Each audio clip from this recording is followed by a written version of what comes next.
This is Out of the Box with your host, Jonathan Clark. Out of the Box, Sunday nights at 9 on Q1043.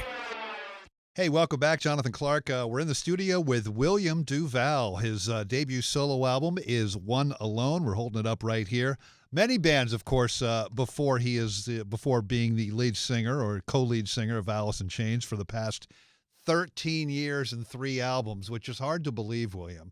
I mean, it must have raced by, right? I mean, yeah, in a way it has, and in other ways it seems like 50 years. Yeah, no, absolutely. Well, I was, when I first saw you and I met you down in the lobby, we were looking over where the iHeartRadio Theater is, which is where I first met you, and it was one of the very first shows on our iHeartRadio Theater, Alice in Chains. And I think it was unplugged, as I recall. Yeah. But anyway, great to have you here. Congrats on making a fantastic new album. This is really great.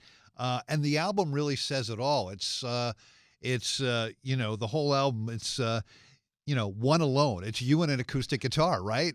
That's it. Not something, William DuVall fans would necessarily expect to come as a solo album. Exactly. So talk about that. I mean, I know that some of these songs are older and some of them are new. Were you just trying to record some demos and just see what happens to get something down? Or was it an actual plan? Let's go make this record. It was the former. I went in to do what I thought was going to be a demo for the song Till the Light Guides Me Home. And at the time, I was actually thinking about maybe giving it to another artist to sing and perhaps produce a record for that artist. And so I thought, I'll just go in, real quick, knock this tune out so I have it and I can present it to this person and all that stuff. And went in and I'd booked the studio for a few hours and the song went down in a few minutes. And it was like, okay. And then the engineer was like, that's pretty good. You may want to rethink that whole giving that away thing, Right, and, yeah. And I thought, oh, okay. And I was like, well, look, I'm here. The mics are set up. Everything's ready and got time. So why don't I just throw down a few more? And there were some songs from my previous band, Comes With the Fall, that I always thought might present well in a solo acoustic context. And so I just laid down some of those and walked out of there that evening with 8 songs. In a few hours, pretty much, right? Yeah. And so, back then I didn't know what I would do with them or if they'd ever see the light of day or whatever. And it was just cool to have. And over time, it just evolved into if I ever did want to make a record like that, it would sound like this. And then it just further evolved into, I think this is that record. If I were going to put it out, it would be this, exactly this. So I went in and recorded a few more so I'd have a proper long player. And, and again, some new songs were written. They were recorded, and that's where you get the One Alone album, And fastest album ever recorded, perhaps. I mean, this is like Beatlesque here. Right. Early Beatlesque, yeah, exactly. Yep. And, it's funny. There's the guitar that you used for the recording session. It's sort of like this guitar sort of found you and said, "Play me." It did, and it's my old friend Jimmy Deemer's guitar. Jimmy Deemer was the drummer in one of my earliest bands, Neon Christ, back in Atlanta. Yeah. I started that band in 1983, and he was the first recruit on the drums. And he since went on to become a really good guitar player. He's got great feel and everything. So he's always got guitars around his house. And when I'd go over there for dinner or we'd have friends over, a gathering over there, the guitars would always come out and we'd always end up, playing something or whatever. And he has this Gibson J185 that is just a very special guitar. It's beat to hell and back. Doesn't matter, though. It sounds amazing, and it plays amazingly well. And so that would often, or pretty much always, be the guitar that I ended up with, in these knockabout sessions at his house. And I, whenever I would be making an album, like recording with another artist or whatever, I'd always go, "Hey man, can I borrow that guitar?" And so that guitar ended up on all these sessions I was doing for people. And when I went in to do this demo for the Till the Light Guides Me Home, that ended up being the album, One Alone, that was another time when I said, "Hey man, can I get that guitar?" And so I've had it at certain stretches for months at a time. Yeah. Where it's just become like this shared instrument. And eventually, it's even in the video. Right, For the single, Till Like Guys. I thought it's only right. I mean, this guitar is so special, and it made this album. it wouldn't have happened without this guitar in many ways. And so it's in the video. But then I eventually came to a place where I was like, I can't drag his guitar all over the world on Right. tour. Yeah. So I got the hummingbirds I've been using, and they're fantastic too. I played hummingbirds on stage with Alice for at least 12 years. Yeah. Yeah. Yeah. Here's something I didn't know. Do you have a degree in religion or philosophy? Yeah, it's philosophy with a specialization in religion and spiritual practice. And where did you go? What school was that? Georgia State. Georgia State. Okay. Yeah. So one would think that would be a good sort of background to become a poet or a Right. or an English professor or a Right. songwriter or Right, something, right? Right. Does any of that come through? What do you think? Probably. At the time, it was just sort of like my grandmother really, really wanted me to go to college, and it's a hugely important thing to my entire family. But my grandmother on my father's side particularly had this really strong desire for me to do it, because neither of her sons, my father or my uncle, his brother, went to college, and so it would have been a first generation thing for that side of the family. And so I didn't want to let her down, and I was playing in bands the whole time, and it's like, I'm going to Knoxville to play this weekend, whatever, and that was all I really wanted to do, was play in bands and do my thing. But I also managed to work in the college thing. Good for you. So when she was like, I just want you to get that piece of paper, I said, all right, well, I'm going to get my piece of paper, Nana, and then I gave it to her. Right, yeah. I got it and I gave it to I her. kind of had the same experience. I was in college and I was like, I got to do this for my parents. They both have they're really, really, they both have their masters, okay? Right. So my mom was a teacher. And then while I was in college, just like, yeah, okay, I'm going to do this. But now I'm much more appreciative of it than I was then. Yeah. You know what I mean? Yeah. Well, and the idea for me then was, well, if I'm going to go to school, I want to go and at least show up. I want to do something, pursue a degree that gives me a fighting chance for actually showing up to class, because if I'm not interested, I'm not going to go. Right, yeah. And this will all have been for nothing. So, and it was cool. It's not like Georgia State was some hugely expensive school or anything, and I could in-state tuition, right? Right, and Boom. I could work downtown as well, and so Yeah. it ended up being something. It took a little longer than it would have if I wasn't doing all these other things, playing in bands. But I did eventually get it together and finish, and toward the end, the degree sort of took on this specialization with religion and spiritual practice. Because I was always fascinated by that whole thing of how have we as a human race tried to reconcile this question of why we're here, how we're here, what's happening, and what's happening with this world around us, and Have you gone to just Jerusalem? making sense of all that. We actually went to Israel on this last run. We went to Tel Aviv though, and I've been to Egypt. I went to Egypt many years ago now, and that's kind of an origin point for a lot of this stuff, and it's a fascinating place to go on many levels. Well, I love religious history, and Yeah. I still think it's amazing that in Jerusalem you have basically three religions that sort of started there, and like why there, that stuff kind of fascinates me, It is fascinating, and the roots of all that stuff, like again, they kind of go back to the African continent, and specifically that empire Kemet right there that sort of evolved upward from what's now Sudan. So that whole area of the world, there's a lot of heavy stuff there. Yeah. And so that's always been interesting to me. And like I said, I think that it was a natural pursuit for me. And alongside the music I was playing, it just all seemed to make sense. Yeah. Duff McKagan, I know that you've hung out with him and played with him, but he was in here recently for his solo album, and he says that he and his wife and his family, when they're on tour with Guns or whatever, they actually plan historical visits around the tour. Yeah. Even if it's in America or whatever, but especially outside the world too. I think that's great. Yeah. I think that's fantastic. He's a student of history too. Yeah. I love your life journey, your musical journey. You were really amazed by Jimi Hendrix. Oh yeah. At the age of 8 years old. Mhm. But then you also were into jazz at some point too. And from that to hardcore punk, those three don't necessarily, that's not the usual procession of influences. Mhm. But I think that's interesting. And then the other side of the coin, you speaking of songwriting, you wrote this huge song for Dion Farris, Mhm. which was I Know, Yeah. and that was like #1 for 38 weeks. I Yeah. mean, it's crazy. Yeah. Yeah. It's been a trip, man. A long, strange trip. But you were listening to Ornette Coleman when you were like how old? Like 11.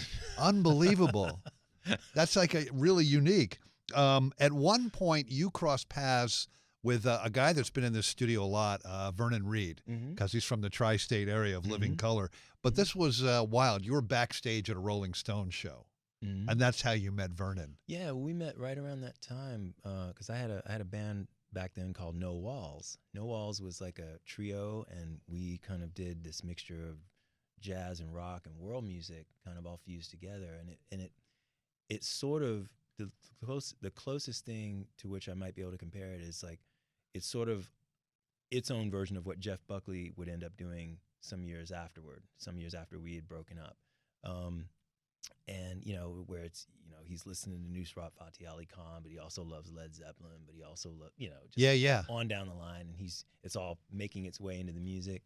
And it was me on guitar and vocals, and I had these jazz musicians playing with me on bass and drums, and they were just fantastic. And so Vernon really took to that band, and he brought us to New York. Black Rock Coalition several too, different right? times. Yeah, he had that going on, but we were No Walls was a kind of a biracial thing, like the Hendrix Trio was, and like other things since then. But like he tried to use whatever clout and credit he had at that point to get No Walls interest from the industry, and the industry was the same industry that was working the latest Warrant record or MC Hammer record. Looked at this band of guys getting up there, just we were really very raw emotionally, but we had all this and playing all this stuff that it also had a certain connection to something like what Joni Mitchell was doing on Hejira. Oh, that wow, kind of thing, yeah. where I had a guy who could play. He was a Jocko, like disciple, and he was a Mingus disciple on the bass. And so this guy was accompanying me almost like the way, Lester Young would accompany Billie Holiday or something. Oh, He's man, playing now you're counter talking. melodies, and then I got a white Elvin Jones back behind me, and so the industry kind of looked and went, yeah,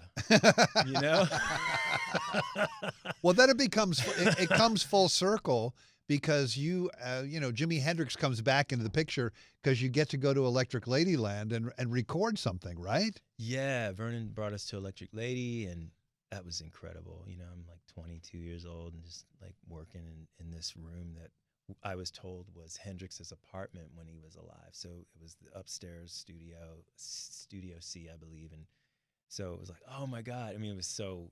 Yeah, bizarre. It was just so great. And Yeah, he was yeah. so kind to us, and he's been a friend ever since. And then you were signed to Blackheart Records, Joan Jett's label, right? Well, what we did was, at that point, this was like mid-90s, and it was a distribution deal. And I was really interested around 1996 with the idea of like, why can't we own the record and just find somebody to distribute it and see what happens with that? Way ahead of the curve, man. Yeah, a little bit. And so that's what we did. And Kenny Laguna, was a friend of a fellow that we had managing us at the time. And so we worked this thing out. And so it was DVL Recordings, my label, through Blackheart, through Mercury, which was through Polygram. So Right. there were all Yeah, these there's levels the of whatever. distribution, yeah. But it was cool. And it sort of set a precedent or a template for how I hope to move forward. Right, in the yeah. future. Yeah. And then the next band you were in, Comes With the Fall, somehow ended up being on tour with Jerry Cantrell when he was doing his solo thing after Alice, right? Is that Yes. that the progression there? Yeah. Comes With the Fall moved from Atlanta to LA like in early 2000. I think we arrived on Valentine's Day, actually. And we had already recorded our first album in Atlanta and then brought that album with us to LA and immediately started playing gigs any and everywhere we could around Hollywood. And we just had so much pent up energy from being in Atlanta for all those years and all the things that I had done that we've kind of gone over, but still never quite breaking the ceiling of whatever, you know what I mean? And so the idea to just jump ship, jump off the cliff and land in this place where we knew no one really and see what would happen was just sort of like, well, yeah, what else are we going to do? Why let's not? just do Yeah. that, and we did. It was amazing because it was so liberating, and the energy and the attitude we had was so real deal, and it was so focused and intense, and all the gigs were amazing.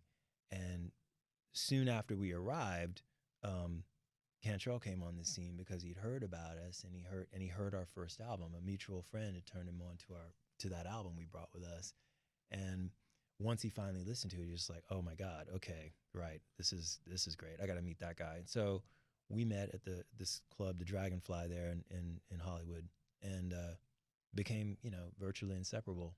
And Right. he was finishing his Degradation Trip album at that time, and so when he wanted to go out and play some shows around it, even before the album came out, even before he found a label home for that album. So the first year we went out was 2001, and we did a whole year of shows around the U.S. with, essentially out of pocket, like no label backing this record that he had finished, and it was great for Comes with the Fall because we were doing what I'd wanted to do, which was get an opportunity to tour, play for the people, and then just sell our record independently directly to folks, So it was amazing for both of us. Cantrell kind of missed being in a band atmosphere, and we were that, like, totally. We were living in a 2-bedroom apartment there on Sierra Bonita, all for one for all kind of a thing. And he just, he gravitated to the music, but also to the camaraderie. And so when he wanted to play these shows, he asked us to be his band as well. The backup, the band, yeah. So we would come out, open the show as Comes with the Fall, and then we would towel off backstage real quick and come right back. Well, that's a long night. It is a long night, but we were up for it because we that's all we had been dying to do was play, and so Right. It was great for us. And so then 2002, he got Roadrunner to put out the Degradation Trip album, and we did a whole other round of touring. And this time it was the U.S. again, but also the U.K. Were you? I read that you were on tour doing one of those gigs, and on a certain night, you found out that Lane Staley had passed, and then it was the same night your grandfather passed, right? I'd found out right before going on stage that he wasn't going to make it through the night. And so, so we went on stage with a lot of feelings that night. It was in North Carolina somewhere, I think, Charlotte maybe. And so there was a lot of emotion on the stage. We definitely had some. Yeah. We exchanged some intense glances. I'm sure. Yeah. Singing those songs. Tell me about this night with Ann Wilson and the VH1 show that you guys did. Oh, she was so fantastic. I've told this story before, but it bears repeating because it's an act of selflessness and kindness that you don't often see in show business. So it was the very first sort of public outing of Alice in Chains, version 2 or whatever, and the Wilson sisters were being honored by VH1 on that show. They had Decades Rock Live, where they honor artists for their entire career. And the Wilson sisters kindly invited other artists to be a part of their show. And Alice in Chains was one of those, artists they invited. So we all showed up, but it was kind of an all-star thing. So even the Alice in Chains portion of that program was going to be a little bit of Phil Anselmo flew in, and he was going to do some stuff, do a song. And then Ann was supposed to sing with Alice. She was going to sing Rooster. And then I was gonna do Man in the Box. So that was the plan, and we were sticking to it. It was all fine. Everybody was having a good time. It was, a bit of pressure, obviously, because it's my first public outing with this whole thing, and it's in an arena and it's on television. Right. But that aside, it was sort of like, okay, we got the plan, we're gonna do it. And then during the camera blocking rehearsal, they wanted to do Rooster to get the cameras right, and Ann and Nancy hadn't come downstairs yet. We were all in this hotel, like in in Jersey, where the arena was also housed. So it was just a matter of going up and down from your room to the gig and back up or whatever. They hadn't come down yet, and so they were like, "Well, will you just do it?" So I did, and in the middle of the tune, I see Ann and Nancy show up in the wings, and afterward, Ann was just like, "You got to do that song. You got to do that. You got to sing it." I was like, "Well, it's your showcase. It's your the papers even have been talking about The show. It's the show about heart, and You're and gonna sing Rooster with Alice in Chains, and it's in the papers, and everybody's talking about it." She's like, "No, you got to do it." So it was fantastic because, it guaranteed me a spot in the edited program. You know what I mean? There was virtually no way I was going to end up on the cutting room floor at that point. You know? Yeah. And it also served as the launch pad for everything that we were going to do afterward. I mean, so and here we are now, nearly 14 years later.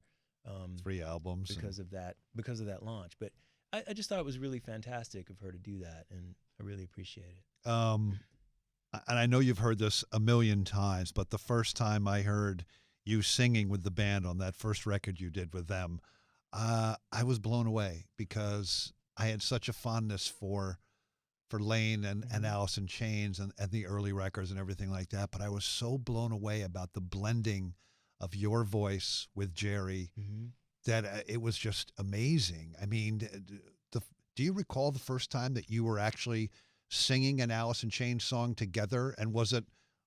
Oh, it would have probably been, gosh. Well, definitely we were doing it on the 2001, 2002 Cantrell Comes with the Fall Yeah, tours. a few Alice songs in the set. Yeah, I mean, that would have been the first kind of public, airing of that kind of thing.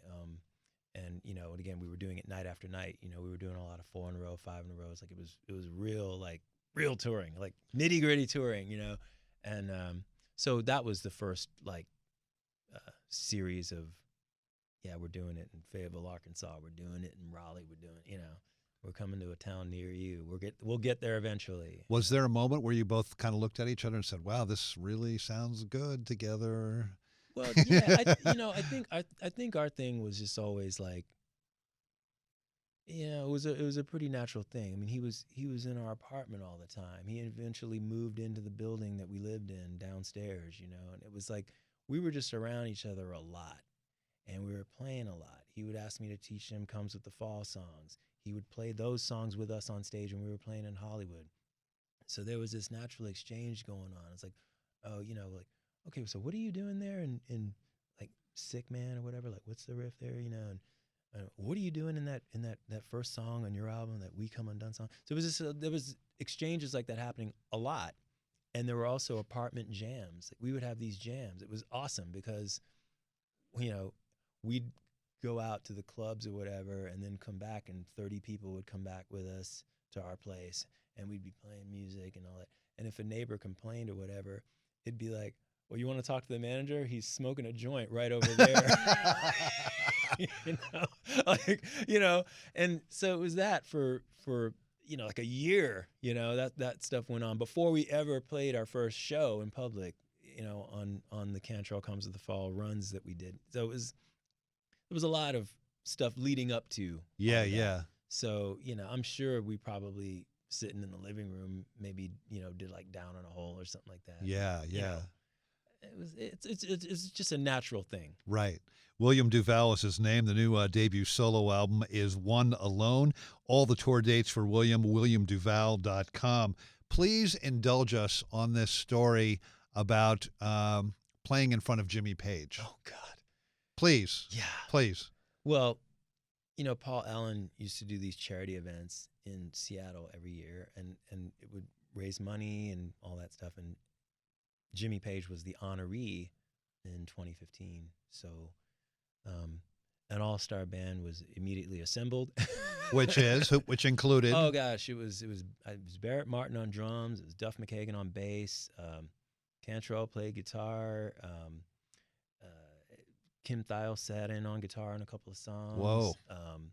Rich Robinson from the Black Crowes, was on some songs. So it was like this. The core band, I think, was mostly Cantrell, Barrett, and Duff. with some local Seattle musicians who were great, filling out things. And then the revolving door of guitar players and singers and whoever else would come on and off. And the singer thing was, they'd had a whole roster of singers to come up and do like a song or two, maybe three. Led Zeppelin songs, yeah. Led Zeppelin songs, right. Do a song or two or three at the most a piece, It was going to be pretty evenly divided. And at the last minute, several of those singers pulled out. And so like 30 hours before getting on the plane, I get this call and it's like, so would you want to do more like 7 or 8 songs? It's like, okay, once again, like no pressure or anything. I'm just gonna, do all these songs unrehearsed with a band that, it's assembled just for this, in front of Jimmy Page. Killer. All right. And, so yeah, but it was great though. I mean, it was great. Like we were all like nervous, but I was rattled as hell too. Cause he's sitting about as far away from me as you are right now. Wow. And it's like, okay. And he's front and center. So I'm at the center. But he actually don't look up. and the word was that no, he's not going to play. Don't talk to him about it. Don't ask him. All day long, that was the word from his people. It's like don't even mention it. It's not going to happen. He's just here to watch. He's not going to get up and play. And so I was on stage, and I would occasionally joke with him or whatever. It's like, yeah, man, yeah, not feeling any pressure or anything. This isn't nerve-wracking at all. Jump up anytime. Feel free, And he was laughing and stuff, and man, eventually he got up and played rock and roll with us. Oh my God. And it was so cool because it was me and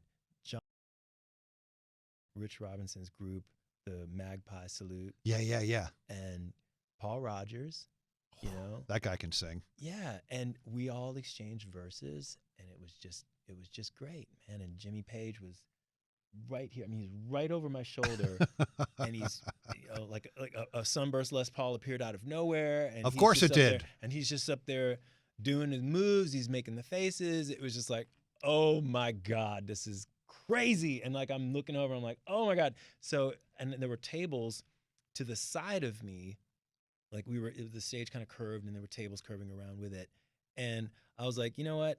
I'm just going, when I'm not actually singing on this song, I'm going to crouch down so that, one, I'm not blocking folks who paid a lot of money per plate. Yeah. And they want to see this cat. They want to see Jimmy Page. And also just so I can enjoy it, like without feeling like you can just watch. Yeah. Like when I'm not singing my verse, I'm just going to crouch and I'm just going to enjoy the hell out of this. And sure enough, man, he's rocking out like right here. And I'm crouched down just freaking out. I'm just going, oh my God, And he looks at me just, gawking at him at one point, and he just makes this face like, yeah, I know, right? This is killer, isn't it? And it was great. It was fantastic. Man. William DuVall is his name. The debut solo album is One Alone. All the tour dates for William, WilliamDuVall.com. Tell us about the song Till the Light Guides Me Home, which is the first single, I guess, off the album. Yeah. Well, that's one of those tunes, like I said, I had written it originally with the possible intention of giving it to someone else. And when I first heard it, it was playing like a record in my head. It was one of those songs. Isn't that great when that happens? It is what we live for.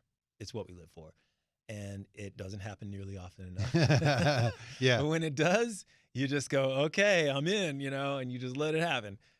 Get out of your own way. And that song, I mean, it was so quickly written. I just sat down, the guitar was just there. And I was thinking, oh, this could be so great if this other artist I had in mind does it, and we could do these 3-part harmonies kind of all the way through and do like a Carter family Appalachian kind of high lonesome. Oh, cool. Kind of yeah. It would be great. And so I'm writing and thinking this, at the same time I'm picturing the record, right, that I would make with this other artist.